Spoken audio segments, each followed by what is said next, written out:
Hello YouTube. This is the topic I really wanted to do from long time ago. It's as project management.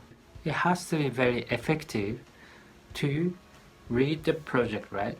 The first thing, you have to be a project-oriented mind rather than the task-oriented mind. When I started working as an IT software developer, I was task-oriented. I was just doing whatever my boss asks me to do. So I always ask for detail when I get the task from my boss. My ex-boss, I think he was executive, he pointed out to me saying like, you are task-oriented, you have to be project-oriented mind. Then it changed my mind. Okay, I have to be project-oriented. So that means I have to be responsible for a project instead of having responsible for a task that is given. So since that time, I think I improved a lot. I have got now the project-oriented mind. So I only care about the successful of a project it's assigned to me, right? For last probably 6 years plus, I'm thinking about how to make the project effective and how to make it the shortest time. I can summarize down to these 4 steps. Before I talk more about these 4 steps, please hit the like and subscription button. Let's go. How do you achieve successful for your project? There are 4 steps. One is set up hypothesis and make an outline. When you go assign a project, the first things you have to do is guess the path. Have a look at this image. Yeah. So this is a mountain. That's the top of the mountain. That is your goal. There are heaps of ways to reach the goal. What path you taking, right? Guess how to achieve to reach the top, right? Set up your hypothesis, which is your guess from your experience. So in this case, you guess which way is the shortest to reach the top, right? You guess, okay, so this way should be the shortest way. And important of thinking about hypothesis, you have to trust yourself. Trust yourself. 99% of your hypothesis is correct because you are not the beginner. You are expert already in your field. You've been working there for years, right? So any feelings or the guess coming from your mind must be right. And make an outline to reach the top, right? The second step, key persons.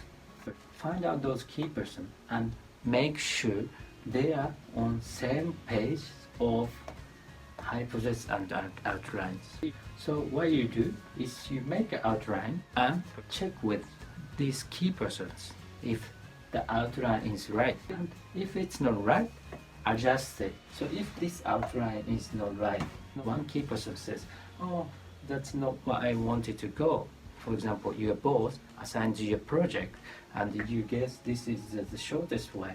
But boss tells you, oh, can you do another way? The boss might say, oh, can you go to this path?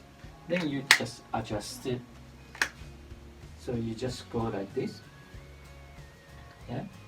So when boss tells you to adjust this outline, right? So now your boss is on the same page as you. Make sure all of your key persons are same page as you in terms of outline and hypothesis.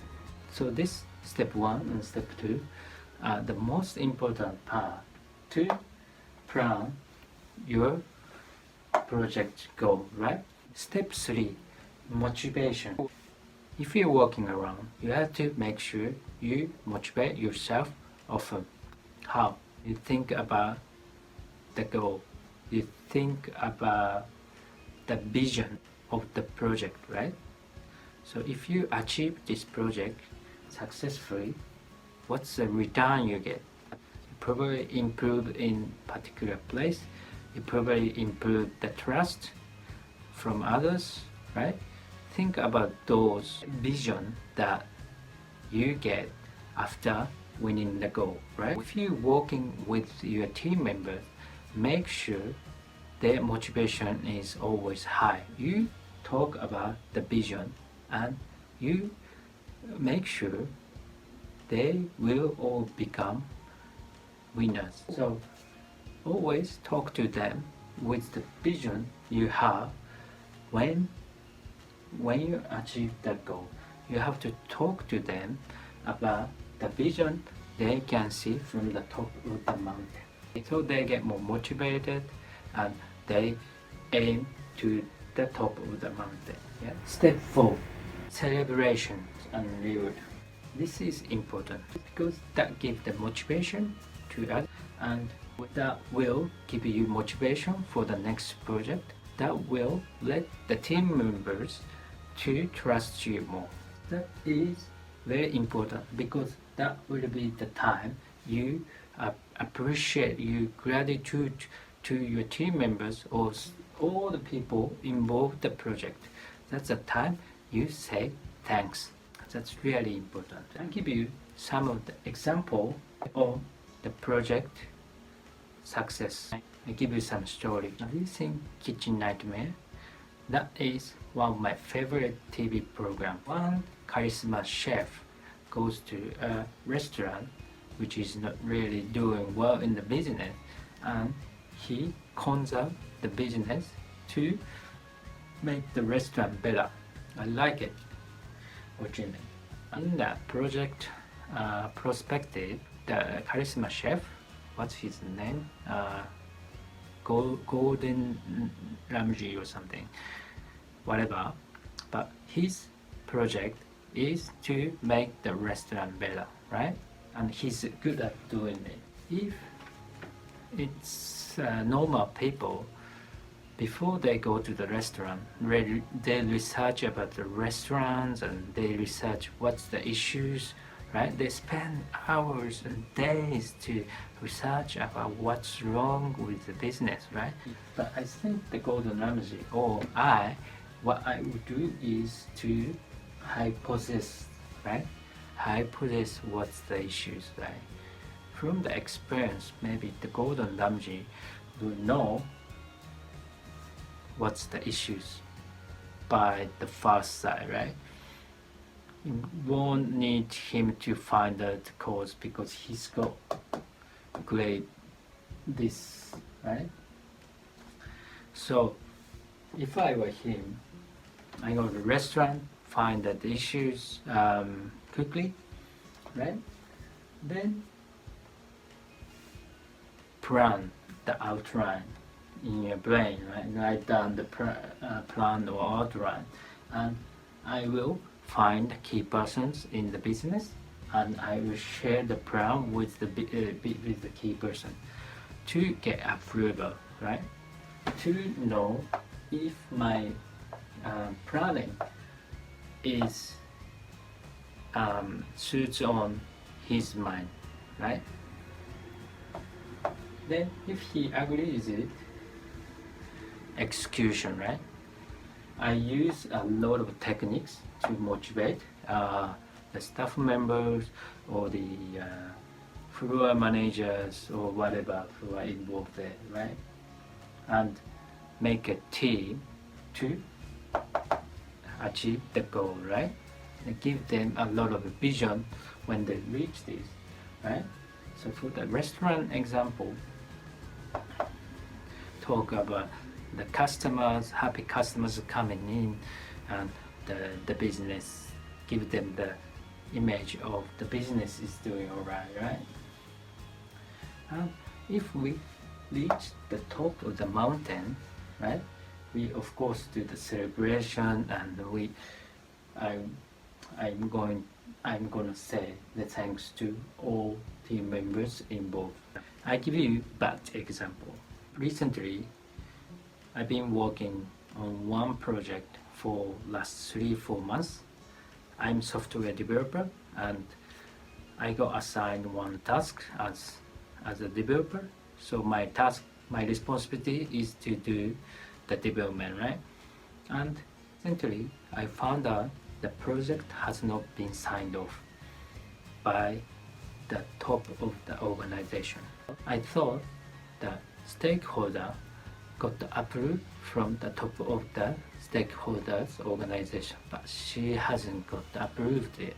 But she ordered us to develop something for her, and we started doing it, right? And after 3 months, last week, I found out the top of the organization is hesitating to sign off for some reasons, right? So now the project might be cancelled and we wasted our time and resources. What is the cause of that? I think it's because the stakeholder, whoever gave us the order,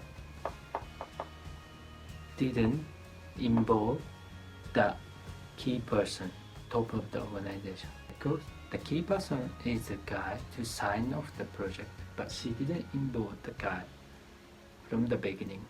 She should have set up some hypothesis and give an outline and make sure the key person is on the same page from the beginning. She tried to put him in the same page after sometimes. That is a problem. Okay, so that was the end of today's topic. Hopefully you like it.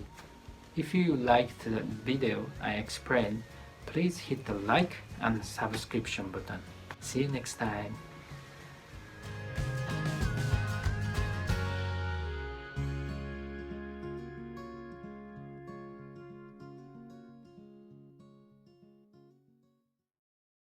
I'm Yuji. I'm a Japanese software developer who works for the government sector. Please follow me on Twitter, my YouTube channel, my blog, where you can find